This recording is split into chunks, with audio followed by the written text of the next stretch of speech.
નમસ્કાર નમસ્કાર નમસ્કાર વિદ્યાર્થી મિત્રો, સ્વાગત છે આપનું માસ્ટર ઓફ બોટાદ યુટ્યુબ ચેનલમાં। આજે વિદ્યાર્થી મિત્રો આપણે ભણવાના છે ધોરણ 10 નું વિજ્ઞાનનું ચેપ્ટર પ્રકાશ, પરાવર્તન અને વક્રીભવન। મિત્રો ગઈ લેક્ચરમાં આપણે અરીસાનું સૂત્ર, અરીસાના ઉપયોગો અને અરીસાની કિરણાકૃતિઓ વિશે વાત કરી હતી કે જેમાં આપણે આકૃતિઓ દોરવાની હોય। મિત્રો ગઈ વખતે આપણે શેના વિશે ભણી ગયા તો કે અરીસાનું સૂત્ર। ફરીથી એકવાર ફાસ્ટ ફોરવર્ડમાં આપણે જોઈ લઈએ કે અરીસાનું સૂત્ર છે શું કે વસ્તુ અંતર u પ્રતિબિંબ અંતર v અને કેન્દ્ર લંબાઈ સ્મોલ f વચ્ચે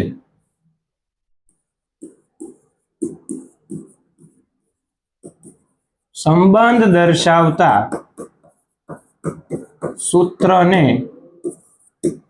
અરીસાનું સૂત્ર કહે છે। સંબંધ દર્શાવતા સૂત્રને કેવું કહેવાય? અરીસાનું સૂત્ર કહે છે। મિત્રો 1/v + 1/u = 1/f। ગઈ વખતે આપણે ભણી ગયા। હવે મિત્રો આજે આપણે વાત કરવાની છે મોટવણી। અરીસાના સૂત્ર પછી આપણે વાત કરવાની છે મોટવણી, બરાબર? તો મોટવણી એટલે શું? મિત્રો એમ કહેવાય કે વસ્તુ જે છે એનું પ્રતિબિંબ અરીસામાં કેટલું મોટું કે કેટલું નાનું બતાય છે એનું એક સાપેક્ષ માપ એટલે મોટવણી। તો કે સાહેબ નાનું દેખાય તો નાનવણી આવે ખરા? ના ના ના, નાનવણી નહીં આવે ભાઈ। ગમે ત્યાં બાકાજીકી બોલાવી એવું હાલે નહીં। મોટવણી જ શબ્દ પ્રયોગ કરવાનો છે કે અરીસા સામે જ્યારે આપણે વસ્તુને રાખીએ છીએ ત્યારે એ વસ્તુનું પ્રતિબિંબ આ જે છે એ કેટલું મોટું અથવા કેટલું નાનું આ મળશે। આ સાપેક્ષ માપને, આ સાપેક્ષ માપન જે કરીએ છીએ એ સાપેક્ષ માપન એટલે મોટવણી। કેટલા પ્રમાણમાં પ્રતિબિંબ નાનું અથવા કેટલા પ્રમાણમાં પ્રતિબિંબ મોટું। હવે હું અહીંયા વિદ્યાર્થી મિત્રો શબ્દ પ્રયોગ કરું છું પ્રમાણ। હવે તમને એમ થશે કે આ પ્રમાણ શબ્દ જ નથી પકડતા। પ્રમાણ જ્યારે બોલીએ છીએ ત્યારે કોઈ શબ્દ પકડતા નથી। પ્રમાણનો અર્થ એ છે મિત્રો કે જો આ જે વસ્તુ છે એનું પ્રમાણ પ્રતિબિંબ સાથે હું લઉં તો માનો કે આ 1 સેન્ટીમીટર ઊંચાઈ છે, કેટલે 1, અને પ્રતિબિંબ 2 સેન્ટીમીટર ઊંચું નીચેની તરફ ઉલટું મળે તો એનું પ્રમાણ થયું મિત્રો 2/1। હવે તમને એમ થશે કે સમજાણું એટલા માટે જ આપણે મોટવણી ભણવાનું છે, પણ હું તમને કહું કે વસ્તુ કરતા પ્રતિબિંબ 2 ગણું મોટું છે તો તમને સમજાઈ ગયું કે આ 1 આ 2 તો પ્રતિબિંબ કેટલા ગણું મોટું થઈ ગયું? 2 ગણું। તો આ પ્રમાણ માપ છે, ગુણોત્તર લેવાનું જેથી કરીને એની પ્રમાણતા ચેક કરે કે આના કરતા આ કેટલું નાનું છે અથવા પ્રતિબિંબ છે એ વસ્તુ કરતા કેટલું મોટું છે। તો એ પ્રમાણિત માપને સરખામણી કરી અને આપણે મોટવણી લઈએ છીએ। મિત્રો મોટવણી ભણતા પહેલા આપણે પહેલા એક વસ્તુ નક્કી કરી લઈએ કે વસ્તુ જે હોય આ વસ્તુની ઊંચાઈ જે છે એને h વડે લખવામાં આવે છે। તમારી બુકમાં આકૃતિ આપી છે આ ટાઈપની, બરોબર? અને પ્રતિબિંબ જો અહીંયા ઉલટું આપણે ધારો કે હોય, અહીંયા ચત્તું હશે તો અરીસા પાછળ હશે, ચત્તું હશે કોની પાછળ હશે? અરીસા પાછળ। પ્રતિબિંબની ઊંચાઈ વિદ્યાર્થી મિત્રો આપણે લેવાની છે h'। કેટલી લેવાની છે? h'। તો મિત્રો સંજ્ઞા પદ્ધતિ પ્રમાણે કહું તો ચત્તું જો વસ્તુ મૂકવામાં આવે છે તો h ને આપણે પ્લસ લઈશું। પ્રતિબિંબ જો ઉલટું મળે છે તો h' અહીંયા જે ઉલટું મળે છે એને આપણે માઇનસ લેશું। અને જો પ્રતિબિંબ અરીસાની પાછળ ચત્તું મળે છે તો h' છે એને પ્લસ લઈશું। આ ખાસ યાદ રાખજો, આગળ આપણે લખવાનું છે, દાખલામાં એનો ઉપયોગ કરવાનો છે। વસ્તુ અંતરને u કહેવાય, ગઈ વખતે ભણી ગયા છે। પ્રતિબિંબ અંતરને v કહેવાય, ગઈ વખતે ભણી ગયા છે. હવે આપણે મોટવણીની વિશે વધુ માહિતી લઈએ અને વ્યાખ્યા પણ જોઈએ. મિત્રો, મોટવણી અરીસા માટેની વાત છે. અત્યારે આપણે શેના માટેની વાત કરીએ છીએ? અરીસા માટેની. પછીના આગળના એપિસોડમાં લેન્સ વિશેની વાત આવશે, ત્યારે મોટવણી લેન્સની હશે કે લેન્સ છે એ પ્રતિબિંબ કેટલું નાનું કે મોટું કરી શકે એનું એક માપ. અહીંયા અરીસો છે એ એના માટે મોટવણી છે કે અરીસો છે એ પ્રતિબિંબને કેટલું નાનું કે મોટું કરશે. તો અહીંયા વ્યાખ્યા જે છે ને એ લખતા પહેલા આ સૂત્ર યાદ રાખી લો કે મોટવણી એટલે શું? તો કે પ્રતિબિંબની ઊંચાઈ અને છેદમાં વસ્તુની ઊંચાઈ. બરોબર? એટલે કે પ્રતિબિંબની ઊંચાઈ અને વસ્તુની ઊંચાઈના ગુણોત્તરને આને ગુણોત્તર કહેવાય. બરોબર? તો આપણે લખીએ કે પ્રતિબિંબની ઊંચાઈ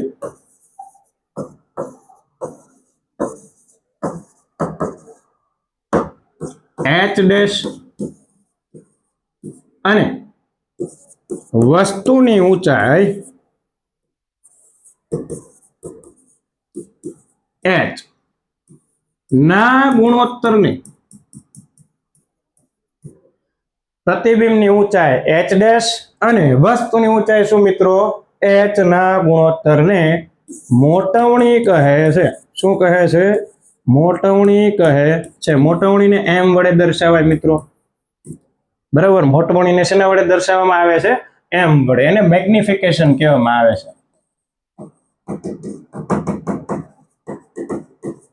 આપણે જે મેગ્નિફાઇંગ ગ્લાસ હોય, બરોબર, એ કેટલું મોટું કરી શકે.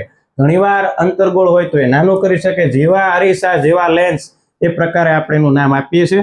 મોટવણી m કહે છે. ફરીથી મિત્રો કે પ્રતિબિંબની ઊંચાઈ h ડેશ અને વસ્તુની ઊંચાઈ h વચ્ચેના પ્રતિબિંબ જે h વચ્ચેના ગુણોત્તરને મોટવણી m કહે છે. ઉપર લેવાની છે પ્રતિબિંબની ઊંચાઈ, નીચે લેવાની છે વસ્તુની ઊંચાઈ.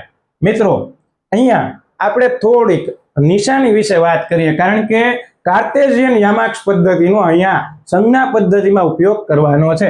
આની પહેલાના લેક્ચરમાં તમે ના જોયું હોય તો જોઈ લેજો કે આપણે સંજ્ઞા પદ્ધતિનો ઉપયોગ કરવાનો થશે. સંજ્ઞા પદ્ધતિમાં કાર્ટેશિયન યામાક્ષ પદ્ધતિ વાપરવાની છે. મિત્રો, અહીંયા વસ્તુ ઉપર છે, આપણે હંમેશા વસ્તુને ચત્તી રાખવામાં આવે છે. કઈ રીતે મૂકવામાં આવે છે? ચત્તી. તો ચત્તી વસ્તુ હોય અને ઉપર તરફ હોય તો ઉપરની તરફના આ જે મુખ્ય અક્ષ છે એની ઉપરની તરફના અંતરોને ધન લેવામાં આવે. અને જો ઉલટું પ્રતિબિંબ મળે છે તો આ પ્રતિબિંબ ઉલટું છે એટલે અક્ષની નીચેના અંતરો કેવા લેવામાં આવે છે? ઋણ લેવામાં આવે છે. આવું આપણે ભણ્યા હતા. મતલબ કે જો અહીંયા આપણે મોટવણીના બે કિસ્સા આવશે. મોટવણી જે છે એ ધન મળે અને મોટવણી જે છે એ ઋણ મળે. બે કિસ્સા આપણે ભણવાના છે કે મોટવણી ધન મળે અને મોટવણી ઋણ મળે. હવે મિત્રો પ્રશ્ન એ થાય કે મોટવણી જે છે એનો ઉપયોગ શું થાય? આ મોટવણી પ્રતિબિંબ છે ને એના વિશેની માહિતી આપે. શેના વિશેની? કે પ્રતિબિંબ ઉલટું હશે કે ચત્તું. તો આ આપણને મોટવણી દ્વારા ખબર પડે. મોટવણી શા માટે ભણવાનું? પહેલો પ્રશ્ન કે મોટવણી કેમ ભણવાનું? મિત્રો, મોટવણી જો ધન આવે તો પ્રતિબિંબ કેવું હશે એ ખબર પડશે. મોટવણી ઋણ આવે તો પ્રતિબિંબ કેવું હશે એ ખબર પડશે. તો આપણે આગળ એના વિશે ભણીએ કે આ ધન અને ઋણ આવે તો મોટવણી જે છે એ તમને શેના વિશે માહિતી આપે એના વિશે ભણીએ. એક વસ્તુ યાદ રાખજો, મોટવણી ધન આવે અથવા તો ઋણ આવે. બીજું કે ધન આવે અને ઋણ આવે તો એમાં પ્રતિબિંબ કાં તો ઉલટું કે ચત્તું એના વિશેની માહિતી મળે. હવે ક્યારે ઉલટું ને ક્યારે ચત્તું જોઈએ આગળ. મિત્રો, ધારો કે કોઈ અરીસા સામે, ધારો કે એક અરીસો છે. આ અરીસાની સામે આપણે તમે જો કે અહીંયા વસ્તુ મૂકેલી છે. અરીસાની સામે શું મૂકેલું છે ભાઈ? વસ્તુ મૂકેલી છે અને અરીસાની સામે વસ્તુ જે છે એનું પ્રતિબિંબ ધારો કે, હવે જો પ્રતિબિંબ છે ને ધારો કે ઉલટું મળે, કેવું મળશે? પ્રતિબિંબ કેવું મળશે? અહીંયા આપણને પ્રતિબિંબ કેવું મળશે? ઉલટું મળે. તો પ્રતિબિંબ ઉલટું મળ્યું, બરાબર. હવે માનો કે હું તમને એમ કહું કે શરૂઆતમાં વસ્તુ જે છે એ તો હંમેશા આપણે ચતતી જ રાખીએ છીએ, એટલે h હંમેશા પ્લસ જ લેવાનો. h હંમેશા ધોરણ 10 પ્રમાણે, હો મિત્રો, હંમેશા એટલે ક્યાંની વાત કરું છું? ધોરણ 10 11 12 માં જાવ તો પાછું હંમેશા શબ્દ નીકળી જાય, ત્યાં ઘણા બધા દાખલા આવે, એટલા માટે અહીંયા ધોરણ 10 પ્રમાણે h જે છે હંમેશા ઉપર નીચે જે છે છેદ હંમેશા પ્લસ લેવાનો થાય. રેડી? m બરાબર નીચે છેદ હંમેશા પ્લસ આવશે, કારણ કે વસ્તુ હંમેશા કેવી હોય છે? ચત્તી રાખવામાં આવે છે. પરંતુ લઈ લો હાથમાં બત્તી, કારણ કે પ્રતિબિંબ અહીંયા નહીં મળે ચત્તી. તો આ જે પ્રતિબિંબ અત્યારે કેવું છે મિત્રો, અહીંથી યાદ આપણે રાખીએ કે જોવાની જરૂર છે જ નહીં, યાદ રાખવાની જરૂર જ નથી, ઉલટું છે. પેલો કિસ્સો આપણે વિચારીએ કે ઉલટું હોય, પ્રતિબિંબ કેવું હોય? ઉલટું હોય. તો ઉલટું પ્રતિબિંબ હોય ત્યારે પ્રતિબિંબની ઊંચાઈ h ડેશ લેવામાં આવે છે, અને ઉલટું હોય તો આપણે માઇનસ y લઈએ છીએ, ઉપર પ્લસ y, નીચે માઇનસ y. એટલા માટે આ h ડેશ છે એ માઇનસ લેવામાં આવે.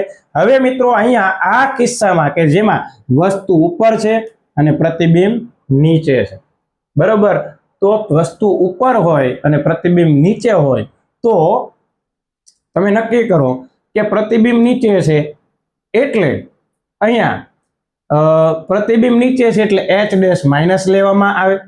મિત્રો તમે વિચાર કરો કે h ડેશ માઇનસ છે ને h પ્લસ છે, આનો કંઈક જવાબ બનશે? તો આ ઉપર માઇનસ છે, નીચે પ્લસ છે, એટલે માઇનસ જવાબ આવશે કે નહીં આવે? તો કે m કેવો જવાબ આવશે? માઇનસ, ઋણ આવશે. તો m જ્યારે મિત્રો ઋણ હોય ત્યારે આપણને અહીંથી ખબર પડી ગઈ કે m ઋણ આવ્યો, મતલબ કે પ્રતિબિંબ કેવું હતું? ઉલટું. ઉલટું હોય તો એ વાસ્તવિક હોય. ઉલટું હોય તો કેવું હોય મિત્રો? આગળના લેક્ચરમાં આપણે ભણી ગયા છે કે જ્યારે એ ઉલટું બને ને ત્યારે વાસ્તવમાં અરીસાની સામે કોઈ પડદો રાખીએ તો એના ઉપર એ પ્રતિબિંબ રચાય, બરોબર. મિત્રો વસ્તુ ચત્તી મૂકેલી છે, પ્રતિબિંબ ઉલટું હતું વાસ્તવિક, અને ઉલટું હોય ત્યારે h ડેશ જે છે h પ્લસ લેવાનું, અને h ડેશ કેવું લેવાનું? માઇનસ લેવાનું. h પ્લસ લેવાનું, h ડેશ માઇનસ લેવાનું, યામાક્ષ પદ્ધતિ પ્રમાણે. તો આ નિશાની ખાસ યાદ રાખવાની, જેથી કરીને m કેવું મળે છે? ઋણ મળે છે. અને મિત્રો એનાથી આપણને ખબર પડે કે પ્રતિબિંબ કેવું મળવાનું છે? ઉલટું. અને ઉલટું હોય તો કેવું હોય મિત્રો? વાસ્તવિક. તો આ જે છે એ મોટવણીની ઋણ નિશાનીથી આપણને ખબર પડે. મિત્રો મોટવણી જે છે એની નિશાની, ધારો કે મોટવણીની નિશાની ધન મળે તો આપણે એક કિસ્સાની વાત કરીએ. ધારો કે આપણી પાસે એક અરીસો છે જે લીસો છે. આ અરીસાની અંદર એક અક્ષ છે. અક્ષ જે છે એની સામે ઉપર આપણે વસ્તુને રાખેલી છે. પ્રતિબિંબ મિત્રો અહીંયા અરીસાની પાછળ ચત્તું મળે છે. ધારો કે અરીસાની પાછળ છે એ પ્રતિબિંબ કેવું મળતું હોય? ચત્તું. અને અરીસાની અંદર હોય, પડદા બારનો આપણે લઈ શકીએ તો એ આભાસી હોય. આ કેવું હોય મિત્રો? આભાસી અને ચત્તું. જે આપણે ગોખેલું હોય તો વાંધો નથી, યાદ રાખી લેવાનું. તો મોટવણીનું સૂત્ર m બરાબર h ડેશ ના છેદમાં h, પ્રતિબિંબ ની ઊંચાઈ અને છેદમાં વસ્તુની ઊંચાઈ, બરાબર. તો પ્રતિબિંબની ઊંચાઈ મિત્રો અહીંયા h ડેશ છે એ ચત્તું મળે છે એટલે પ્લસ લેવાનું છે. h ડેશ કેવું લેવાનું છે? ચત્તું મળે એટલે પ્લસ લેવાનું છે. બીજું, વસ્તુ તો હંમેશા ચત્તી જ મૂકવામાં આવે છે એટલે h પણ પ્લસ લેવાનું છે. તો અંશ અને છેદ બંને પ્લસ હોય તો મોટવણીનો જવાબ જે આવે તે પ્લસ આવશે. મતલબ કે આ કિસ્સામાં આપણને સમજાણું કે આ ચત્તું અને આ ચત્તું, આ તો ચત્તું જ હોય, છેદ હંમેશા પ્લસ જ લેવાનો. છેદ હંમેશા કેવો લેવાનો મિત્રો? પ્લસ લેવાનું છે. અહીંયા છેદમાં હંમેશા પ્લસ આવશે. અંશ ઉપર ડિપેન્ડ કરે, કેના ઉપર ડિપેન્ડ કરે? અંશ ઉપર, કે અંશ ધન છે કે ઋણ છે. જો અંશ ધન હોય તો એ ધન આવે, અંશ ઋણ હોય તો એ ઋણ આવે. અંશ એટલે શું? તો કે પ્રતિબિંબ. મતલબ કોના ઉપર ડિપેન્ડ કરે? પ્રતિબિંબ. એટલા માટે મોટવણી ડાયરેક્ટલી તમને પ્રતિબિંબ વિશે માહિતી આપે છે. જો અહીંયા એમ ધન મળ્યું, એટલા માટે એમ ધન મળે ત્યારે પ્રતિબિંબ ચત્તુ મળે. ચત્તુ હોય તો એ કેવું હોય મિત્રો? આભાસી હોય છે. તો અહીંથી આપણને પ્રતિબિંબનો પ્રકાર ખબર પડે છે. આ મોટવણી જે છે બુકમાં બહુ નાની રીતે લખીને આપ્યું છે, 3-4 લીટીમાં, પણ આને સમજવું ખૂબ જ જરૂરી છે. તો જ પ્રતિબિંબનો પ્રકાર અને માપ મળી શકે. હવે તમને એમ થાય છે કે અહીંયા તો ધન અને ઋણ ચત્તુ સીધું જ ખબર પડી, કેટલા ગણું મોટું કેટલા ગણું નાનું એ તો ખબર ન પડી. જોઈએ મિત્રો, એની માટે અલગથી આપણે મોટવણીની વાત કરીએ. જો અહીંયા મોટવણી જે છે એ પ્રતિબિંબ કેટલા ગણું મોટું કે નાનું બતાવે. ધારો કે આપણે એક અરીસાની સામે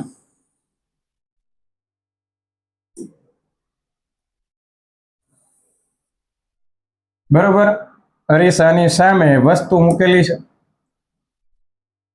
ધારો કે અહીંયા વસ્તુ જે છે એની ઊંચાઈ 2 સેન્ટીમીટર છે, એટલે 2, અને પ્રતિબિંબ જે છે એ તમને 4 સેન્ટીમીટર મળે છે. મતલબ કે h બરાબર 2 સેન્ટીમીટર પ્લસ લેવાનું. h ડેશ એટલે પ્રતિબિંબ, પ્રતિબિંબ એટલે કે h ડેશ વસ્તુ એટલે h. તો h ડેશ કેટલા લેવાના? h ડેશ કેટલા લેવાના મિત્રો? -4. કેટલા લેવાના છે? -4. મિત્રો મોટવણીનું ડાયરેક્ટ આપણે સૂત્ર લખીએ, કારણ કે અત્યારે હું ગણતરી સમજાવું છું, આગળ વ્યાખ્યા લખી નાખી છે. હવે સૂત્ર છે h ડેશ અપોન h. તો h ડેશ છે મિત્રો કેટલા લેવાના? -4. h કેટલા લેવાના? +2. હંમેશા છેદ અહીંયા ધોરણ 10 પ્રમાણે મિત્રો છેદમાં વસ્તુની ઊંચાઈ ધન જ લેવામાં આવશે. બરોબર, આગળના ધોરણમાં કદાચ વસ્તુ ઉલટી પણ લેવામાં આવે, પણ ધોરણ 10 ની અંદર આ h તો પ્લસ જ લેવામાં આવવાનું છે, એટલે ચિંતા કરવાની કોઈ જરૂર નથી. અહીંયા હંમેશા ધોરણ 10 માટે હંમેશા h પ્લસ જ લેવામાં આવશે. ધોરણ 10 આગળની વાત નથી, નકર ઉલટું પણ લઈ શકાય. તો ચાલો છેદ ઉડાડો, 2 2 4, જવાબ આવશે -2. જવાબ આવ્યો મિત્રો -2. હવે ઘડીક તમે એક કામ કરો, આ છે ને માનાંકમાં એમ લે, આને માનાંક એમ કહેવાય. માનાંક એટલે શું? માત્ર મૂલ્ય. શું જોવાનું છે મિત્રો? માત્ર મૂલ્ય. તો માનાંકમાં એમ લઈ લઉં, અહીંયા જોજો પ્લસ માઇનસ ધ્યાનમાં ન લેતા માનાંકમાં એમ લખ્યું છે તો એ 2 આવ્યું કે ન આવ્યું? પ્લસ માઇનસ ની વાત થઈ ગઈ મિત્રો. આપણે માઇનસ આવ્યું ને એટલે પ્રતિબિંબ ઉલટું હશે પૂરું, એ તો મને ખબર પડી ગઈ, તમને પણ પડી ગઈ હશે. પ્રતિબિંબ ઉલટું જ છે, આપણે એ રીતે વિચારી લીધું છે. તો માનાંકમાં 2 એટલે શું? તો કે જ્યારે મોટવણી 1 કરતા મોટી આવે, મોડ એમ ની વાત થાય છે, આને મોડ કહેવાય અંગ્રેજીમાં, અને જો ગુજરાતીમાં એને કહીએ તો માનાંક કહેવાય. માનાંક, આ જે 2 લીટા છે ને મિત્રો એને માનાંક કહેવાય. એની વચ્ચે સંખ્યા લખીએ ને એટલે માત્ર મૂલ્ય જોવાનું. યાદ રાખજો કે માનાંક એટલે માત્ર શું હોય છે? મૂલ્ય હોય છે. તો માનાંકમાં m ગ્રેટર ધેન 1. જો અહીંયા માઇનસ નિશાનીથી ખબર પડી કે એ ઉલટું છે, પછી માઇનસ ને ઘડીક આપણે પકડીને સાઈડમાં જવા દો, કે માઇનસ ને કઈ તું ઘડીક રે થાંભા, અહીંથી બગડો પકડી લ્યો. એટલે કે મોડ m, મોડ એટલે માનાંકમાં m. માનાંક એટલે શું? ખાલી મૂલ્ય લઈ લો, કે આ 2 3 4 5 જે હોય તે પકડીને લખો. इसको लगा डाला तो लाइफ जिंगाला. આ 2 જે છે માનાંકમાં એ પ્લસ માઇનસ છે, પછી જોશો તો લોચા પડી જશે. -2 1 કરતા નાના કહેવાય, પણ મૂલ્ય જુઓ, ખાલી મૂલ્ય. ખાલી શું જોવાનું છે મિત્રો? યાદ રાખજો મૂલ્ય. હું એમ કહું કે માઇનસ પ્લસ થી મને ખબર પડી કે ઉલટું, હવે મારે નિશાનીની જોવાની જરૂર નથી. આ 2 બગડો 1 કરતા કેવો કહેવાય? આગળ નિશાની ન જોતા, અહીંયા સંખ્યા રેખાને જ બનાવતો, બરોબર? એટલે આ બગડો પકડીને મૂકો અને અહીંયા માનાંક લઈ લો. માનાંક લઈ લો એટલે પ્લસ માઇનસ જોવાની જરૂર નથી. યાદ રાખજો માનાંક એટલે કે મોડ કહેવાય, એની માટે માત્ર મૂલ્ય જોવાનું હોય. તો ચાલો મને કહો કે 2 કેવા કહેવાય? 1 કરતા મોટા કહેવાય, બરોબર? એટલે કે અહીંયા તમે જુઓ કે વસ્તુ કરતા પ્રતિબિંબ મોટું જ મળે છે, એ તો દેખાય આવે છે, ડબલ થઈ ગયું. કેવું થઈ ગયું? 2 હતું તો 4 થઈ ગયું. 2 સેમી વસ્તુ હતી તો કેટલી દેખાય છે? મોટી. 4 દેખાય, ડબલ થઈ ગઈ. મતલબ અહીંયા મોટવણીનો બગડો છે ને એ 1 કરતા મોટો છે, એટલે પ્રતિબિંબ છે ને મિત્રો વસ્તુ કરતા કેવું મળશે? મોટું મળશે. બરાબર, વસ્તુ કરતા કેવું મળવાનું છે? મોટું. કારણ કે જો માઇનસ થી ખબર પડી કે ઉલટું છે. હાલો, ઉલટું તો ખબર પડી કે માઇનસ આવ્યું. ઉલટું હોય તો કેવું હોય? વાસ્તવિક. ઉલટું હોય તો કેવું હોય? વાસ્તવિક. મિત્રો ઘણીવાર એવું થશે કે થોડી ઘણી વસ્તુની હવે ખબર નહીં પડે, પણ વારે ઘણીએ લેક્ચરનું તમે રિવિઝન કરો, થોડુંક એને વાંચન કરો, કારણ કે આ પાઠ જે છે એ 12 સાયન્સમાં ડાયરેક્ટલી આવે છે ઓપ્ટિક્સ, અને ત્યાં પણ થોડી ઘણી તકલીફો પડતી હોય છે વધારે. પણ અહીંયા તમારી સામે તો બહુ ઇઝી જ આપ્યું છે 10મા લેવલ પ્રમાણે.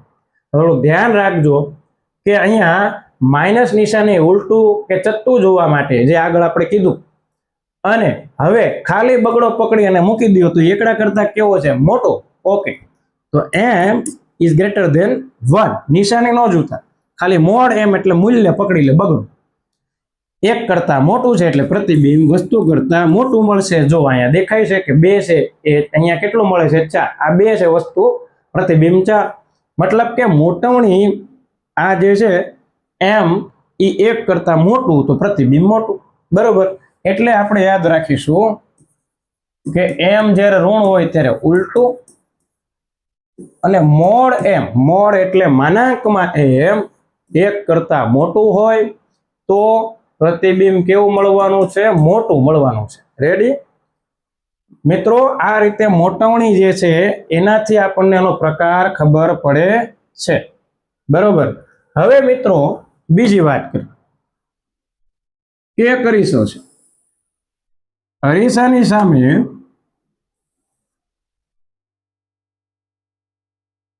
આપણે વસ્તુ મૂકેલી છે.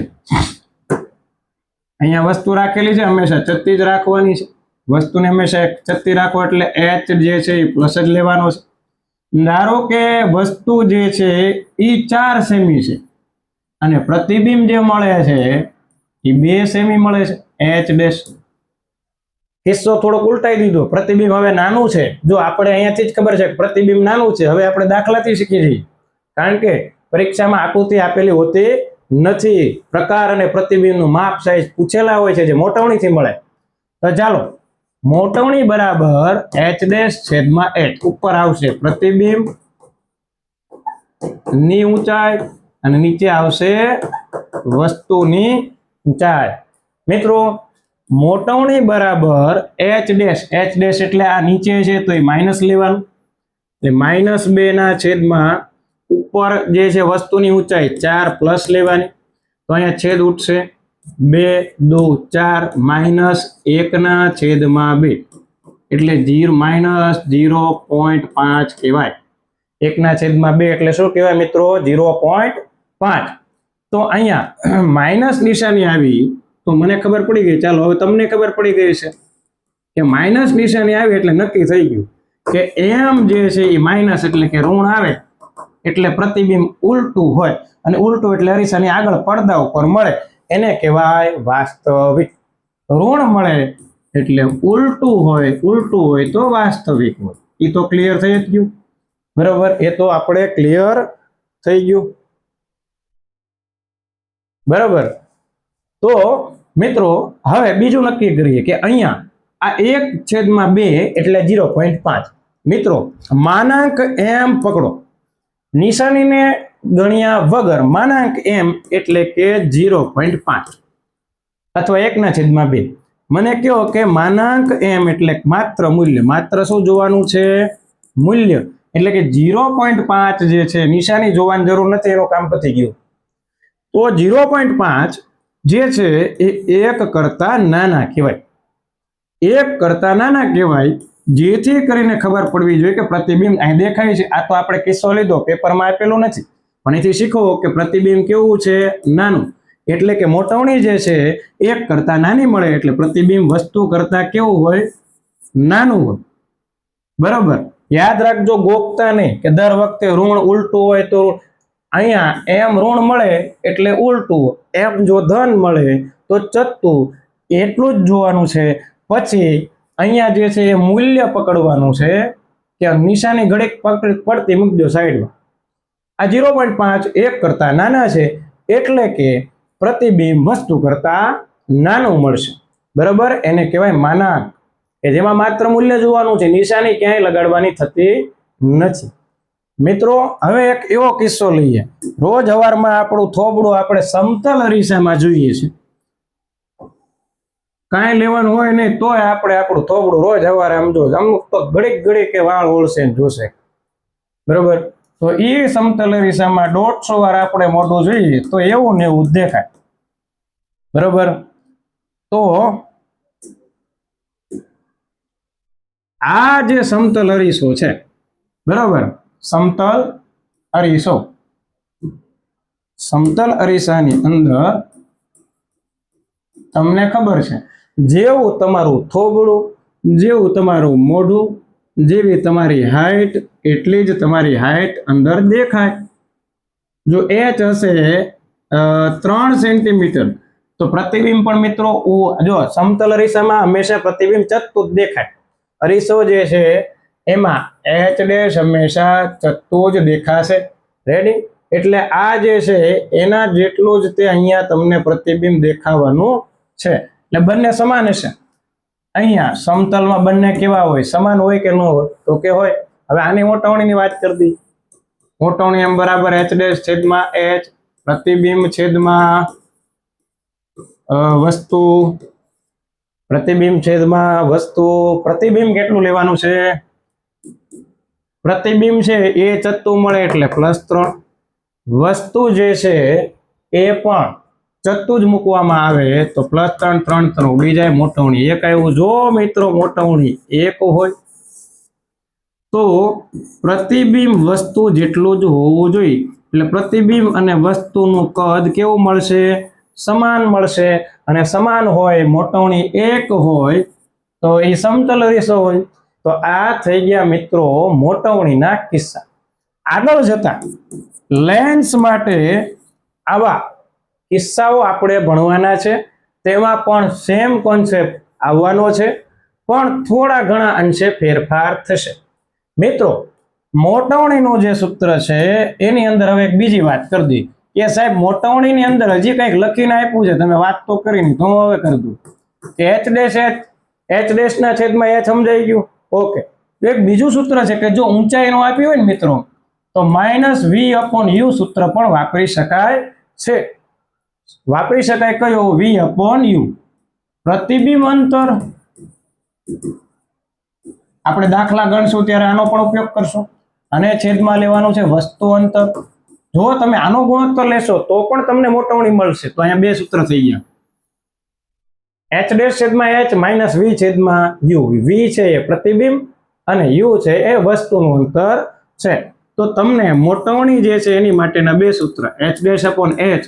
જો ઊંચાઈ આપેલી ન હોય તો તમે વસ્તુ પ્રતિબિંબના અંતરનો ઉપયોગ કરી -v/u ની ગણતરી કરી અને મોટવણી મેળવી શકો છો. તો આ હતું વિદ્યાર્થી મિત્રો મોટવણી, કે જેનાથી તમે જુઓ હવે વસ્તુ કેટલી મોટી કે નાની મળે.